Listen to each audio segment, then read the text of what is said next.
ನಮಸ್ಕಾರ. ನಾನು ನಿಮ್ಮ ಆನಂದ್ ನಾಯ್ಕ್. ತೃತೀಯ ಭಾಷೆ ಹಿಂದಿಗೆ ಸಂಬಂಧಪಟ್ಟಂಥ हिंदी संगाती यूट्यूब ಚಾನಲ್ಗೆ ತಮಗೆಲ್ಲ ಸ್ವಾಗತ. नमस्कार मित्रों, आज मैं आपके सामने 9वीं कक्षा के जय जय भारत माता कविता प्रस्तुत करने जा रहा हूँ. इस कविता के अंतर्गत हमें पहले कविता का आशय सुन लेंगे. इसके बाद कवि मैथिली शरण गुप्त जी के परिचय प्राप्त कर लेंगे. इसके साथ साथ सुरीली आवाज़ से कविता का गायन सुन लेंगे. कविता गायन के बाद कविता का हर पंक्ति का अर्थ विश्लेषण संक्षिप्त रूप से करेंगे. इसके साथ अंत में हम सारी पाठ्यांत प्रश्नोत्तर पर चर्चा कर लेंगे. आइए दोस्तों, पहले मैं कविता का आशय आपके सामने रखता हूँ. मैथिली शरण गुप्त इस कविता के अंतर्गत क्या आशय स्पष्ट करना चाहते हैं हम देख लेंगे. कवि इस कविता में भारत माता का गुणगान कर रहे हैं, भारत माता की प्रशंसा कर रहे हैं.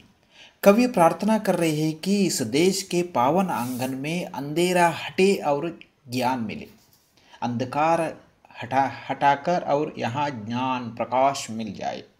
सब लोग मिलजुल कर भारत माता के यश की गाथा गाए. ಎಲ್ಲರೂ ಕೂಡಿ ಭಾರತ ಮಾತೆಯ ಯಶಸ್ವಿ ಗೀತೆಯನ್ನು ಹಾಡೋಣ, ಯಶಸ್ವಿ ಭಾರತ ಮಾತೆಯ ಗುಣಗಾನ ಮಾಡೋಣ, ಪ್ರಶಂಸೆ ಮಾಡೋಣ. ನಮ್ಮ ದೇಶದಲ್ಲಿ ಅಂಧಕಾರ ತೊಲಗಿ ಜ್ಞಾನ ಹೆಚ್ಚಾಗಲಿ ಅನ್ನೋದು ಕವಿತೆಯ ಆಶಯ. राष्ट्रकवि मैथिली शरण गुप्त जी के जन्म काल 1886 से 1964. इनका जन्म उत्तर प्रदेश के झांसी जिला के चिरगांव में हुआ. इनके पिता श्री सेठ रामचरण भी ब्रजभाषा के कवि थे. आचार्य महावीर प्रसाद द्विवेदी जी आपके साहित्यिक गुरु थे. आपने प्रबंध काव्यों तथा खंड काव्यों की रचना की है.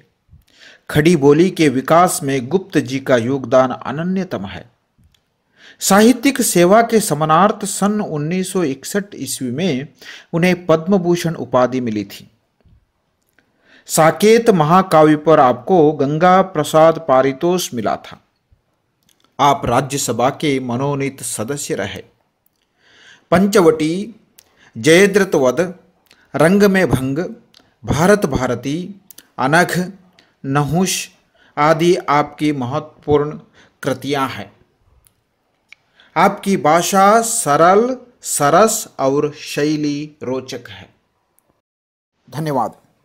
अब सुरीली आवाज से इस कविता का गायन सुन लेंगे. जय जय भारत माता, जय जय भारत माता. ऊंचा हिया हिमालय तेरा, उसमें कितना स्नेह भरा. ऊंचा हिया हिमालय तेरा, उसमें कितना स्नेह भरा. दिल में अपने आग दबाकर रखता हमको हरा भरा, रखता हमको हरा भरा. सौ सौ सोतों से बह बह कर हे पानी फूटा आता. सौ सौ सोतों से बह बह कर हे पानी फूटा आता. जय जय भारत माता, जय जय भारत माता. कमल खिले तेरे पानी में, धरती पर है आम पले. कमल खिले तेरे पानी में, धरती पर है आम पले. इस दानी आंचल में देखो कितने सुंदर भाव पले, कितने सुंदर भाव पले. बाई बाई मिल रहे सदा ही, टूटे कभी न नाता. बाई बाई मिल रहे सदा ही, टूटे कभी न नाता. जय जय भारत माता, जय जय भारत माता. तेरी लाल दिशा में ही माँ चंद्र सूर्य चिरकाल रहे. तेरी लाल दिशा में ही माँ चंद्र सूर्य चिरकाल रहे. तेरे पावन आंगन में अंधकार हटे और ज्ञान मिले, अंधकार हटे और ज्ञान मिले, मिलजुल कर ही हम सब गाए तेरे यश की गाथा। मिलजुल कर ही हम सब गाए तेरे यश की गाथा। जय जय भारत माता, जय जय भारत माता, जय जय भारत माता, जय जय भारत माता। कविता का गायन सुन लिया है ना आपने। अभी क्या करेंगे, एक एक पंक्ति का विवरण हम समझ लेंगे, एक एक पंक्ति का ವಿಶ್ಲೇಷಣೆ ಪಾಲೆಂಗೆ। ಪ್ರತಿಯೊಂದು ಸಾಲುಗಳ ಅರ್ಥವನ್ನು ನಾವು ಸಂಕ್ಷಿಪ್ತವಾಗಿ ಇಲ್ಲಿ ತಿಳಿದುಕೊಳ್ಳೋಣ। जय जय भारत माता, ऊंचा हिया हिमालय तेरा, उसमें कितना स्नेह भरा। ಇಲ್ಲಿ हिया इसका मतलब है हृदय, हिया ಅಂದರೆ हृदय। ऊंचा हिया हिमालय तेरा, उसमें कितना स्नेह भरा। तुम्हारी हिया बहुत ऊंचा है, ಹಿಮಾಲಯ जितनी ऊंचा है ಅಂದರೆ ನಿನ್ನ ಹೃದಯ ವೈಶಾಲ್ಯತೆ ಬಹಳ ಹಿರಿದಾಗಿದ್ದು ಅಂತಕ್ಕಂಥದ್ದು।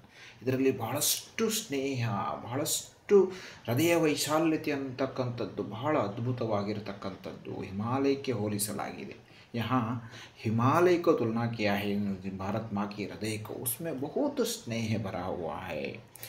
दिल में कितना आग दबाकर रखता हमको हरा भरा। दिल में आग दबाकर रखी है। आग दबाना इसका मतलब क्या है, जो समस्याओं को झेलना। ಬಹಳಷ್ಟು ಸಮಸ್ಯೆಗಳನ್ನು ಇಟ್ಟುಕೊಂಡು ನಮಗೆ ಅಂದರೆ ಪ್ರಜೆಗಳಿಗೆ ಬಹಳಷ್ಟು ಸುಖ ಸಂಪತ್ತಿಯನ್ನು ನೀಡಿದೆ ಅಂತಕ್ಕಂಥ, ಬಹಳಷ್ಟು ಸಮೃದ್ಧ बनाए। हरा भरा इसका मतलब है समृद्ध रखना, सबको बहुत खुशी से रखा हुआ है। इसलिए मैं जय जय भारत माता को मैंने गुणगान करता हूँ। प्रशंसनीय योग्य है हमारा देश, क्योंकि हमारा देश में कितना समस्या है तो भी हमारे देश के लोग बहुत आनंदित है। अगली पंक्ति की ओर चलेंगे। सौ सौ सोतों से बह बह कर हे पानी फूटा था। सोत जय जय भारत माता।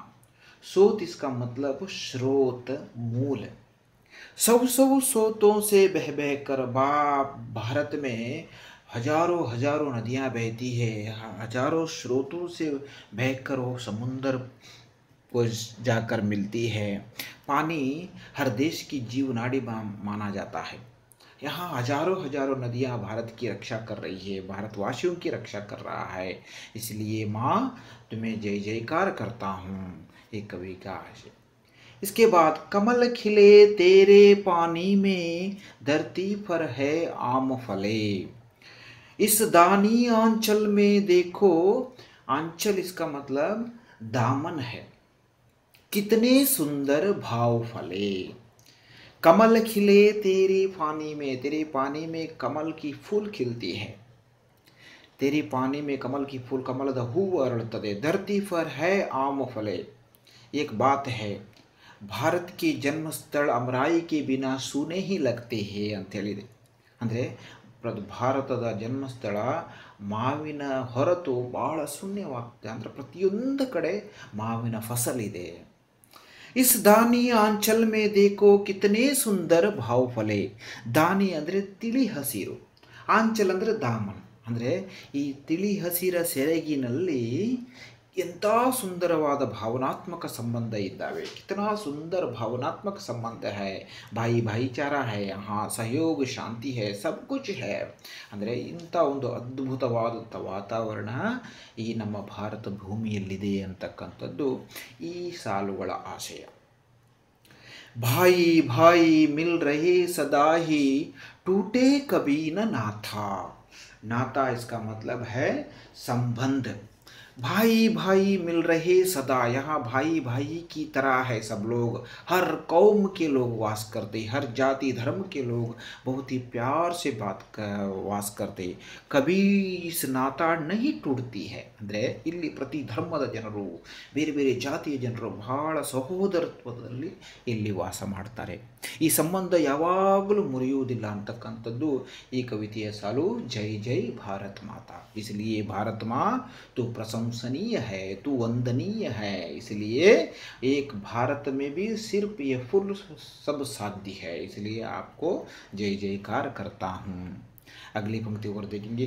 तेरी लाल दिशा में ही माँ चंद्र सूर्य चिरकाल रहे, तेरे पावन आंगन में. पावन इसका मतलब पवित्र. अंधकार हटे और ज्ञान मिले. तेरी लाल दिशा में ही बा ಚಂದ್ರ ಸೂರ್ಯ ಚಿರಕಾಲ. ಚಂದ್ರ ಸೂರ್ಯರು ಚಿರಕಾಲ ಉಳಿಯಲಿ ಅಂತ ಹೇಳ್ತಕ್ಕಂಥ. ಅಂದರೆ ಪ್ರಕಾಶ, ಜ್ಞಾನ, ಬೆಳಕು ಇವೆಲ್ಲವೂ ಇರಲಿ ಅಂತ. ತೇರೆ ಪಾವನ ಆಂಗನ ಮೇಲೆ, ನಿನ್ನ ಪವಿತ್ರ ಅಂಗಳದಲ್ಲಿ ಅಂಧಕಾರ ಅನ್ನುವುದು ಇರಲೇಬಾರದು. ಜ್ಞಾನ ಮತ್ತು ಪ್ರಕಾಶ ಇರಬೇಕು ಅಂಥೇಳಿ. ಇಡೀ ದೇಶವಾಸಿಗಳಲ್ಲೆಲ್ಲರೂ ಜ್ಞಾನವಂತರಾಗಿರಬೇಕು, ಸಂಸ್ಕಾರವಂತರಾಗಿರಬೇಕು. तेरे पावन आंगन में सभी जगह में अंधकार नहीं होनी चाहिए, सब जगह ज्ञान मिलनी चाहिए. इस कविता का आशय. इसके बाद मिलजुल कर ही हम सब गाएं तेरे यश की गाथा. गाथा इसका मतलब है कथा. ಯಶ್ಕಿ ಅಂದರೆ ಶ್ರೇಯ, ಯಶಸ್ಸಿನ ಒಂದು ಕಥೆಯನ್ನು ನಾವು ಹಾಡಬೇಕು. ಯಾಕಂದರೆ ನಾವು ಭಾರತ ಭೂಮಿಯಲ್ಲಿ ಹುಟ್ಟಿದ್ದು ನಾವು ನಮ್ಮ ಪುಣ್ಯ, ಈ ದೇಶದಲ್ಲಿ ಹುಟ್ಟಿದ್ದು ನಾವು ಮಾಡಿದ ಒಂದು ಪುಣ್ಯ ಅಂತೇಳಿ ಹೇಳಿದ್ವಿ. ನಾವು ಇಂಥ ಒಂದು ಪವಿತ್ರ ಭೂಮಿಯಲ್ಲಿ ನಾವು ಜನ್ಮ ತಾಳಿದ್ವಿ. ನಮ್ಮ ದೇಶದ ಗುಣಗಾನ ಮಾಡಬೇಕು, ನಮ್ಮ ದೇಶದ ಹಿರಿಮೆಯನ್ನು ಸಾರಬೇಕು. हमारे देश की गुणगान करनी चाहिए, भारत माँ की गुणगान करनी चाहिए, इस देश की ज्येष्ठता की गुणगान करनी चाहिए. इसलिए माँ जय जय भारत माता, तू वंदनीय योग्य है, तू प्रशंसनीय योग्य है. तुम इस भूमि के अंदर हमको सब कुछ दिया है तुमने. इस भूमि के अंदर सब जगह अंधकार, अंधेरा नहीं है, प्रकाश है. ये सब इस कविता का संक्षिप्त सारांश है. मित्रों, अभी प्रश्नोत्तर पर चर्चा करेंगे. जय जय भारत माता कविता के कवि कौन है? जय जय भारत माता कविता के कवि मैथिली शरण गुप्त है. गुप्त जी को कौन सी उपाधि मिली थी? गुप्त जी को पद्म भूषण उपाधि मिली थी. कवि किस देवी की वंदना कर रहे हैं? कवि भारत माता की वंदना कर रहे हैं. हिमालय रूपी हृदय में क्या भरा है? हिमालय रूपी हृदय में स्नेह भरा है. पानी कैसे फूटा था? सौ सौ सोतों से बह बह कर पानी फूटा था. पानी में क्या खिले हैं? पानी में कमल खिले हैं. सुंदर भाव कहाँ पले हैं? दानी आंचल में सुंदर भाव फले हैं. इसके बाद हिमालय के बारे में कवि की क्या भावना है? यहाँ एक और बात ध्यान देना योग्य है बच्चों. हिमालय के बारे में भी कवि कहा है भारत माँ की हृदय भी ऊंचा हिया हिमालय जैसा कहा है. हिमालय भी भारत की रक्षा करती है. अगर हिमालय के बारे में कवि की अच्छी भावना है. हिमालय भारत माँ के प्रति स्नेह भाव से है. भारत को हिमालय से बहुत कुछ फायदा है. क्या फायदा है भारत को हिमालय से? भारत उत्तरी दिशा में जो हिमालय है ना, भारत की रक्षा करती है. हिमालय में बहुत सारी नदियों का उगम होती है. इसलिए भारत और हिमालय एक अनोखा संबंध है. भारत माँ की रखवाली करता है, एक दीवार की तरह खड़ा हुआ है भारत माँ की रक्षा के लिए. दिल में अपनी आग दबाकर का मतलब क्या है? दिल में अपने आग दबाकर इसका मतलब है भारत माता स्वयं बहुत सारी समस्याओं से झेल रही है. इसके बाद कवि ऊंचा हिया क्यों कहते हैं? हिमालय पर्वत भारत माता की चोटी पर है और ऊंचा भी है. इसलिए कवि भारत माता हृदय को हिमालय जितनी ऊंचा कहा है. हमें मिलजुल कर कौन सा गीत गाना चाहिए? हमें मिलजुल कर भारत माता की यश की गीत गाना चाहिए. पंक्तियां पूर्ण करना. भारत का हिया डैश है, भारत का हिया हिमालय है. दिल में डैश दबाकर रखता हमको डैश है। दिल में अपने आग दबाकर रखता हमको हरा भरा। डैश चिरकाल रहे, चंद्र सूर्य चिरकाल रहे। इसके साथ तुकांत शब्द पहचानना। उदाहरण के लिए स्नेह भरा, हरा भरा। आता, माता। पले, फले। नाथा, ये भी माथा। इसके साथ सही शब्द कर चुनकर वाक्य पूर्ण करना। यहाँ 4 शब्द दिया गया है। गिर गिर कर, मीट मीट कर, सुन सुन कर, देख देख कर। बालक डैश सीखता है। बालक कैसे सीखता है? बालक देख देख कर सीखता है। भाषा डैश बोली जाती है। भाषा कैसी बोली जाती है?